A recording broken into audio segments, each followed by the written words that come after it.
In particular, Ngāti Whātua, what is their current position? We have been in discussion with Ngāti Whātua, and they have expressed an interest in working with us moving forward around a number of initiatives. And so yes, the discussions aren't well advanced, obviously very dependent on the agreed location, but yes, they've expressed an interest in being involved. So you are still discussing the actual challenger-based locations with them? Correct. And they haven't arrived at a position? No. Although I think everyone's waiting for a clear decision from Council today. Okay. Just in terms of moving forward with infrastructure, is there an assumption that the infrastructure is fixed in total, or removable floating infrastructure, as we're seeing around the world now? Is that all up for discussion and will be, well pursued? We've investigated floating structures to place the bases on, and yes, you're right, there are floating structures deployed around the world, but not for this particular use. And in conversations with Team New Zealand, they believe, having done their own investigation, that floating structures will not provide the level of stability that's required, given that there's very low tolerances for movement in these vessels and deploying rigs, that floating structures are just not going to work. So I'm just aware of a whole floating car park being proposed off Waiheke Island, and I'm sure there is more advanced technology than that. Yeah. So are you putting a line through that, or are you continuing to explore floating removable infrastructure? At the moment, we've put a line through that until somebody can prove to us that floating structures, well, not to us actually, to Team New Zealand, that floating infrastructures could work. What I would like to say that there's two components to this infrastructure. There's the wharf deck infrastructure, and then there are the structures that sit on the wharf deck. And in terms of those structures, yes, there are some permanent and mostly temporary structures. So clarify that. So there's no assumption at this stage that the super yachts that are shown in the event diagram would continue to occupy water space post-event? Correct. No, thank you. Good to hear. I raised last time, Rod, when we discussed this, figure 3 at paragraph 23, just above paragraph 24. You refer to it as being updated as post-planning committee. I raised the issue of that not being the diagram that the planning committee confirmed, and I do have a PDF there, and if possible, Mr. Mayor, I'd like to put that PDF up of what the planning committee did confirm, because it is quite different. That's paragraph 23. That's what we're being told. That is post our considerations of planning committee just recently. Can we look at what actually was, which is the PDF that I've forwarded to you, team? We'll try and get that up. Yeah, we'll just wait for that one. We'll come back. And just probably a last question at this stage is,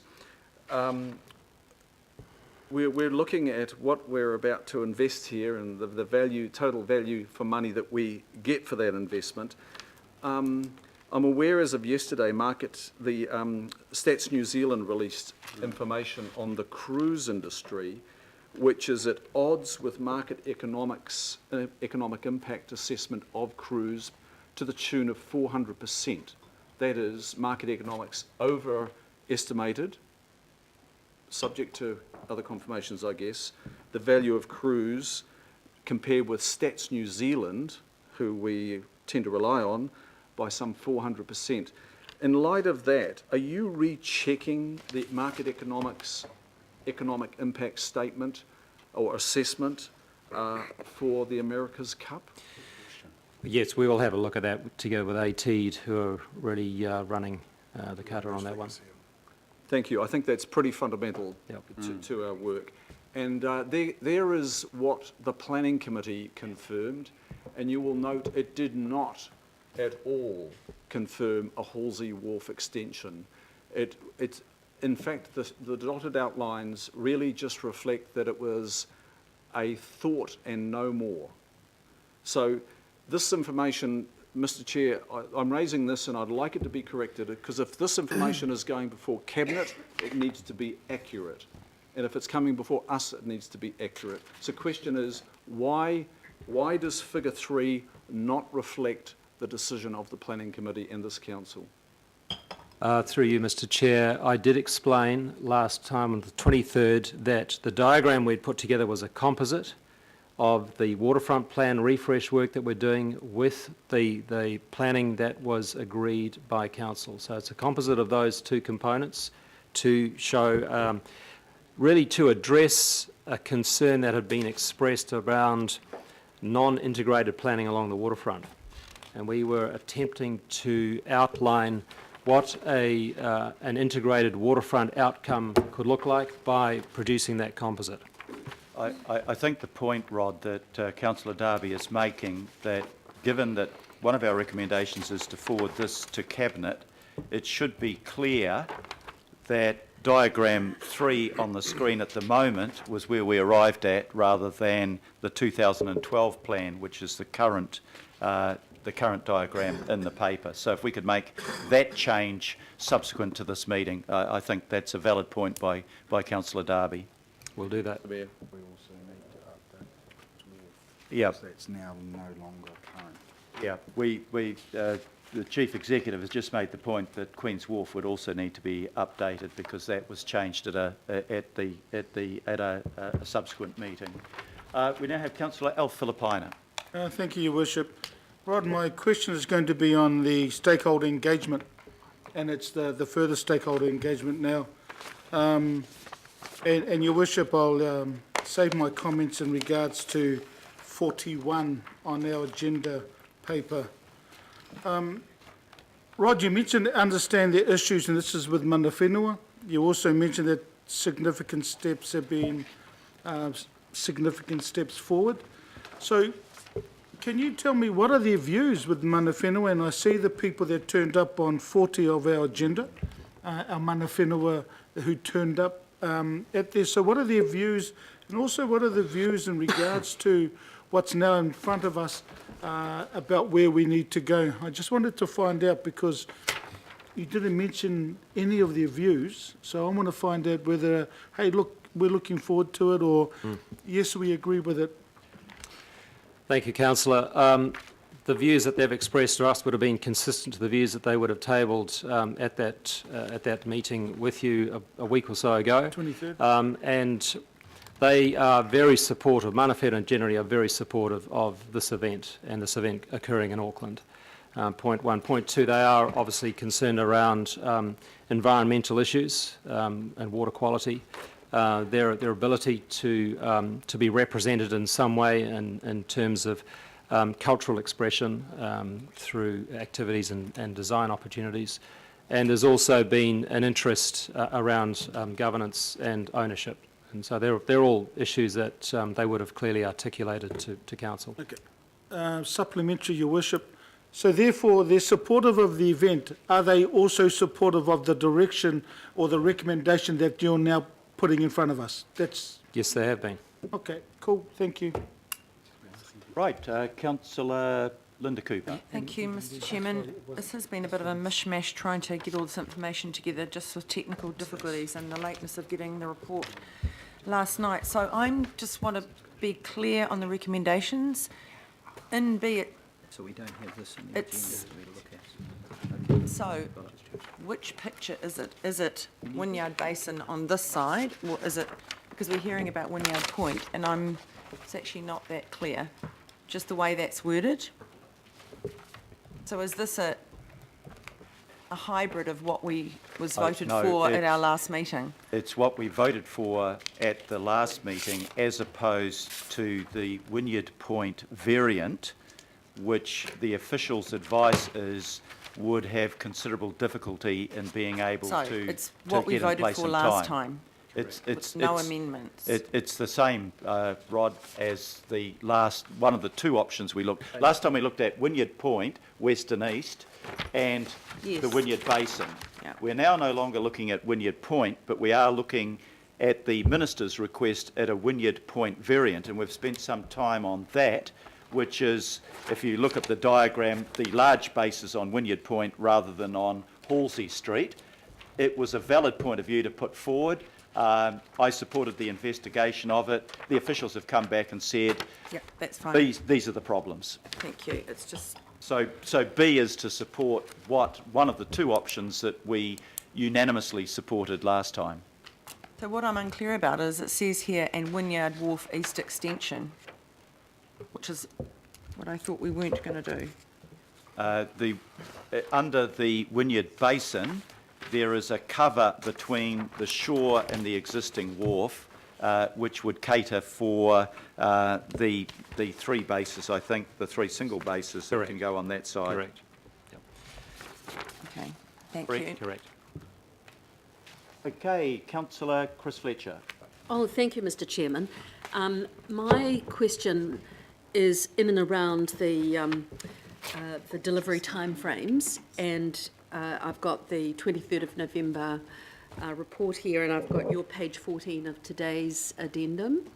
Can you just give me a little bit more understanding why we've stretched out 10 months and revised it to 14 to 16 months? And I've had a look at the delivery timeframe page, but I'd just really like a little more explanation on it. And I have a question to you, Your Worship. You have consistently represented this council faithfully in terms of recognising that the council is not in any way prepared to tolerate any further expenditure on hosting rights. I wonder whether in the recommendations that you have put up, and I've seconded today, you might want a standalone clause stating that, so that there can be no misunderstanding that the council endorse your position on that. We can consider that. It's in the body of the report, and Yes. I've stated it publicly on television, and I've talked to most of the council about it. It could be added. I think it would. Today is really about certainty. Everyone clearly understanding the pressure, the timelines, and giving all the parties involved the understanding of the council's position. But I just feel that there's one thing for the mayor, and then you've got the 20 councillors. Yep. It's a vote of 21, and it would be important that there is clarity around that, so that there can be no ambiguity when it comes to the negotiations that you have in front of you. So, but the issue really is about the 10 months to, a year plus, and just what pressure that's going to put on, and while you've got the construction, infrastructure and event overlay period there and pre-event period, just a little bit more information about that. I mean, this is going to be such an exciting time for Auckland, but it's important we get it right. Thank you, Councillor. The answer to your question really is a result of further investigative work that we've been doing, particularly around achieving the quality of water that Team New Zealand and their challenges require in Wynyard Basin. So we've been investigating the costs around the breakwaters that would be required, and you'll see on the diagrams there's a breakwater proposed from Halsey Wharf and another from Wynyard Wharf. So quite a bit of time spent in trying to understand through modelling what the existing conditions are and how those can be mitigated to a satisfactory level. So there's additional time required in building those breakwaters. They're substantial structures. And in addition to that, we've spent more time looking at what we call the decant, or the relocation of Sea-Link and the float plane operation to the western side, and the structures that we're going to need to build to provide them fit for purpose and like-for-like accommodation. Other than that, may I just congratulate you on the quality of the report. I enjoyed reading it last night. Thank you. It answered all of my questions by that. Thank you. Thank you. If I can just, in relation to your second point, Councillor, under point 49, I've indicated the position, so that can simply be turned in. Note there is no funding available for a hosting agreement, and that investment in necessary infrastructure is the extent of the Council's contribution. As the seconder of that, if you wish to incorporate... Apparently it's at 51, I've got a different... I've got a slightly older paper, so, but that's how it would read. Yes, so that will So just go up as the recommendations. I'll incorporate that into the recommendation as a Thank you. new H. Thank you. Okay, we now have Councillor Kathy Kate.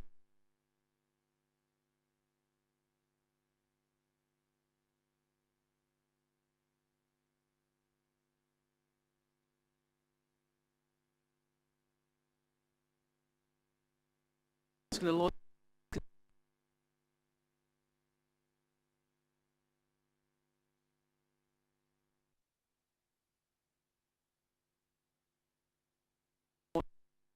with his adoption.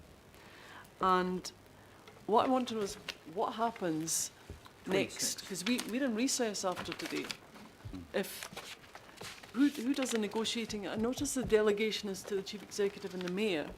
Is that for everything? Is that, you know, is our finish today? Is that what you, is that it? Yeah. I think if you look, Councillor, at the delegation under D in the recommendations is to complete negotiations and lodge the resource consent. That is around the resource consent, not about the funding question. What we need to have, as you've rightly pointed out, is a decision so that we can go ahead and lodge that resource consent by the 15th of January. We're on a very tight time frame. We need to have that resource consent lodged, but there are two parties to funding this. The other is the Crown, and I'm showing absolute respect to the Crown in their due diligence process, but the drop dead date for us is the 15th, and we need to have that in place. So a decision needs to be arrived at, preferably next week after it's been taken to Cabinet, that this is the resource consent that we are lodging. The Crown, of course, has the option itself of lodging a resource consent if it wished. So what's the minister's time frame to make that decision that's quite critical in the next 32 days, given that Christmas is just around the corner? I think the minister understands, and I've had direct conversations with him, that that is the time frame that we need to operate to. He's unfortunately in Argentina at the moment on a trade mission.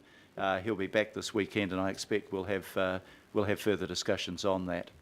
But he understands explicitly that we need to keep to this time frame. This whole exercise becomes marginally relevant if we can't keep to a time frame to have in place the infrastructure needed by the time the teams arrive. That's the absolute deadline that we have to keep to. Okay, Councillor Bill Cashmore. Well, thank you, Mr. Mayor. Rod, thank you for the work. I asked this question last time. It's one I think it needs to be repeated for clarification. It's to do with the super yachts, with our preferred option that's under the recommendation here. The number of boats that we can accommodate in the CBD, not outside it, and the value that those boats would bring as compared to, say, the Wynyard option. So obviously, as indicated in the diagram, the direct berthage around, we believe, 8 or 9 super yachts in that space. We've done a complete stock take of existing berths in the Auckland area, and the number of super yachts that can be accommodated. And super yachts are classed as a vessel larger than 30 metres, and so under that classification, there's expected to be over 100 super yachts going to be visiting during this time. So the value to the economy has been outlined in the market economics report, and I think I'd really just like to stress that there's a direct correlation between the teams, the number of super yachts that accompany the teams, and it's generally around 3 to 5 boats, with the owners, with the sponsors involved in chartering activities, and then there'll be those craft that are visiting. The other important factor is these super yachts are under a regular maintenance scheduling regime, 2 and 5 years to keep in current survey. So while they're down here, most of them are likely to have some work done to them, either in the water, which we can provide in Silo Park, or out of the water. The trades that are involved are considerable, and we've produced a report that outlines the number of tradespeople that are impacted, whether they be electricians, whether they be fitters and welders, painters, and they're people who work in Auckland and benefit from these yachts and the maintenance that comes from that. Fiona, could you just find me that summary? I've got it here. So at the moment, we currently have 89 super yacht berths larger than 30 metres in Auckland, with 5 of those up at Gulf Harbour. Only 10% of the berths can cater for vessels over 55 metres in length, and the average size that we're expecting is 60 metres. In event mode, we'll be able to accommodate either within the basin or around the basin up to 12 super yachts. The estimated demand could be as high as 140, so I said 100 plus, but up to 140. In terms of the market economics assessment of the value or the legacy benefit to the industry, is around $240 million annually up to 2030, which is an increase of 168 million annually as it currently stands. So with the investment, an additional 168 million flowing into the economy. Nothing substantial. Thanks, Rod. Okay, thank you very much, Deputy Mayor. Councillor Wayne Walker. Further questions? So I've got a couple of questions. I asked earlier about discussions with any stakeholders, particularly in the Wynyard area, and when I look at the agenda, aside from a very short mention at one point, and I'm looking at point 36, key tenants and developers in the Wynyard Quarter, that's a comment on Panuku has continued to work and engage. There isn't any explanation for me around whether these particular tenants, stakeholders are on board or not. So I'm still in the dark, and I'm referring to the area on Wynyard Point. So my question goes to the practicality of having something there, particularly given that all we're talking about is car park. I do see the mention in the agenda, item point 31, that refers to the hazardous substance facilities that are in the vicinity and the problems attached to having them so close, and it would appear that that issue goes to the public, and obviously how much of the public are going to want to be in the vicinity. So my question really goes to, you know, can we pull that off? Is it practical? One, given that it's car park, and two, given that the other issue is really just around public, and maybe the bases might not even need the public in the proximity.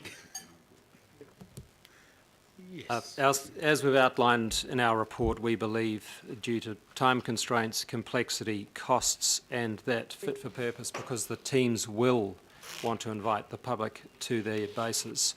For those reasons, it is not achievable under the timeframes. Okay, well, through you, Mr. Chair, in respect of that response, and I've now read the report, I see scant substantiation around that point. So that's my comment on that. The other question that I've got, just the questions, thank you, at this stage. The other question I've got is around site 18 that the government refers to, and I now understand that that's the Orams site. Next to Orams site. It's next to Orams site. Orams. It's a council site. Okay, so it's next to Orams. Does that site, if it's added to the mix for either option, offer some benefits? And while I see your comment around negotiations required with the stakeholders there really isn't much information around what the prospects are. of that site? Site 18 has been considered as an option and is still possibly an option. However, as we've talked about the benefits to the marine industry through boat haul-out facilities, that's what it's been earmarked for. But we're still open in that regard. So it's in the mix? It is in the Then? mix, yes. Thank you, Mr Chair. It's an overflow. If we went beyond 8, it would be available for that purpose. And just further to that then, so it does offer an opportunity for a base or bases? It does, but the provision of that site for bases would require work to the seawall, would require dredging. Those costs haven't been factored into this report. I think the other factor to take into account with the variant is that if we hold the cup for longer than the first defence, which we all hope we do, we're hoping to have a headland park right down where those bases would be placed under the variant. And I think most of us around the table are really keen for that headland park to go ahead. Councillor Mike Lee, last question. Thank you very much, Mr Mayor. I thank you, Fiona and Rod, and I hope you've had time to do your Christmas shopping. I understand the deadlines you're under, but I'm disappointed to get this morning, and it's hard to read it and listen carefully to the questions and answers, but I'm interested that the government, the minister, and I think it sounds a little bit pompous referring to Honourable David Parker as the Crown. It is the government we're dealing with in this case. They obviously have an interest in the Wynyard Point option. What I'm trying to find are the benefits. I can see that you've pointed out the negative aspects of it, and with all due respect, the bases do not really cover, the proposed bases will not cover the headland park, possibly the new eastern side, which has been added in place of a somewhat reduced headland park, but the headland park itself is not touched by the government's proposal. I would like to hear more about the benefits of the government's proposal, because all I'm getting from this report, and to be honest with you, I haven't completely read it because I think it's virtually impossible to do three things at the same time. Could you just outline, stepping away from your own position, some of the good things about the headland park in terms of strategy, legacy and the public will? Councillor Lee, it's a really good question, and it's one that we have debated ourselves. I think the benefits could be derived if we had more time. If we had more time, then there would be the possibility to perhaps negotiate with the existing tenants on Wynyard Point and bring forward some of the works that the Mayor is talking about, some of that public realm development. We just don't have the luxury of time. So I think we can all see that there is a strong desire for a long-term legacy outcome. We understand that. Unfortunately, we're under this tyranny of time, which is really precluding the opportunity to have those negotiations in a timely fashion. As we've outlined, not only time but the complexity and the potential risk around costs. The benefit that it does provide, as the Wynyard Basin option does, is providing more sheltered water space at the base of Wynyard Wharf. Both options provide that. So that is obviously a significant benefit in providing quality event water space. It also provides the benefit, as both options do, around a long-term legacy that Team New Zealand would like to discuss further on the end of Hobson Wharf. So there's another benefit there. So I think while we'd all like those longer-term benefits and the potential to bring forward some of that development on Wynyard Point, it's just not physically possible in the time we have. Could I just ask supplementary, do you have written advice or position papers from the Minister? In other words, I understand he does have expert advice himself, so would it be possible for us to see more of the reasoning behind his preferences? I can, having some experience in this area and being very much involved with arranging the Headland Park and actually